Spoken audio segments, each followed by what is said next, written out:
Открытие осенней сессии в парламенте традиционно начинается с исполнения гимна в России и Ингушетии, а далее председатель Народного собрания обозначает основные задачи, которые стоят перед парламентариями на ближайший год. Ключевыми в эту сессию станут избрание главы региона, работа над проектом бюджета республики и не только.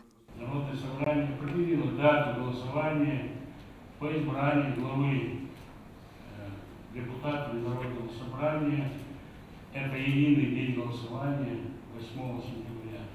Мы с вами путем тайного голосования выберем главу Республики Ингушетия. Уверен, что мы достойно проведем работу по подготовке и проведению данного важного мероприятия. На повестке дня 53-го заседания Народного собрания поднимают финансовые вопросы. С докладом о проекте закона о республиканском бюджете на 2024 год и плановый период 2025 и 2026 годов выступает исполняющий обязанности министра финансов региона Тамерлан Вашигуров. В своем докладе он отмечает, что правительством и налоговыми органами проделана большая работа по увеличению бюджета республики. Общий объем доходов бюджета сложится в сумме 34,9 миллиардов рублей. Общий объем расходов бюджета в сумме 35,3 миллиарда рублей. Дефицит в размере 337,5 миллионов рублей.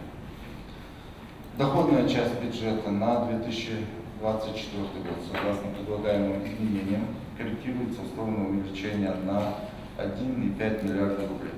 Следующий на рассмотрение проект закона касается изменений в 26-ю статью закона Республики Ингушетия о госнаградах региона. Звание почетный гражданин Республики Ингушетия будет присваиваться за значительный вклад, способствующий всестороннему развитию Республики Ингушетия, повышению роли и авторитета Российской Федерации за рубежом, а также за мужество, героизм, смелость и отвагу при выполнении служебного и гражданского долга. Звание заслуженный работник органов местного самоуправления Республики Ингушетия будет присваиваться должностным лицам и работникам органов местного самоуправления, внесшим значительный вклад в развитие местного самоуправления, а также за вклад в укрепление законности, правопорядка и высокие результаты профессиональной деятельности.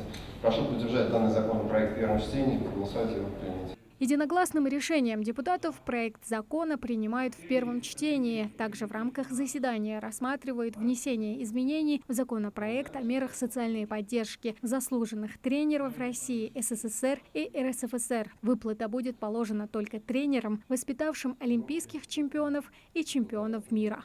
В настоящее время право на социальную поддержку в виде ежемесячной денежной выплаты в размере 15 тысяч рублей имеет 19 человек по следующим олимпийским видам спорта. Это вольная борьба, греко-римская борьба, дзюдо, бокс, тяжелая атлетика. В общем, у нас 11 заслуженных тренеров России и 8 заслуженных мастеров спорта России. Сумма, необходимая для выплат указанной меры социальной поддержки, в год составит 3 миллиона 420 тысяч. И 1 миллион 32 тысячи рублей для выплаты начислений. Всего 4 миллиона 452 тысячи. Это ежегодно. Депутатам ингушского парламента до конца года предстоит рассмотреть еще целый ряд важных законодательных инициатив. Тамара Хашагульгова, Акрамат Тасхоев, Магаз 24.